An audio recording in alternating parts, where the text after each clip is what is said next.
समर्थन मूल्य पर गेहूं की खरीदी के मामले में इंदौर जिला इस वर्ष काफी पिछड़ा रहा। 39,353 किसानों ने रजिस्ट्रेशन कराया था और इनमें से 22,711 किसानों ने ही अपनी उपज बेचने के लिए स्लॉट बुकिंग कराई थी। लेकिन मंडी में इनमें से सिर्फ 15,826 किसान ही अपनी उपज बेचने के लिए पहुंचे। अब तक जिले में 1,69,341 मीट्रिक टन गेहूं की खरीदी ही हो पाई है।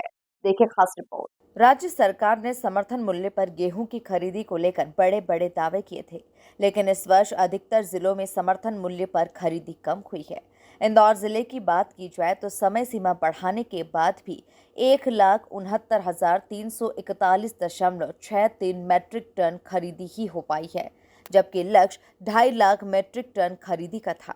जिले में 39,353 किसानों ने समर्थन मूल्य पर अपनी उपज बेचने के लिए पंजीयन कराया था, लेकिन इनमें से सिर्फ 22,711 किसानों ने ही स्टॉल बुकिंग करवाई और इनमें से भी सिर्फ 15,826 किसान अपनी उपज समर्थन मूल्य पर बेचने के लिए मंडियों में पहुंचे। दरअसल किसानों को खुली मंडी में बेहतर भाव मिलने के कारण इंदौर में समर्थन मूल्य पर अपनी उपज बेचने में कम ही किसानों ने रुचि दिखाई। कलेक्टर आशीष सिंह के अनुसार समर्थन मूल्य पर उपज बेचने वाले लगभग सभी किसानों से खरीदी कर ली गई है। उन्होंने माना कि इस वर्ष समर्थन मूल्य पर कम खरीदी हुई है।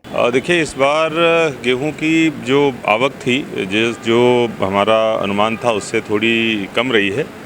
लेकिन शासन ने जो समर्थन मूल्य पर खरीदी थी उसकी डेट बढ़ाई थी और उद्देश्य ये था कि कोई भी किसान बिना खरीदी के ना रहे। अगर कोई बेचना चाहता है समर्थन मूल्य पर तो उसको पूरा मौका दिया जाए और उसमें पूरी तरीके से 100% सरकार सफल रही है। जितने भी किसानों को अपना अनाज बेचना था उन सभी से खरीदी हमारे द्वारा करी गई।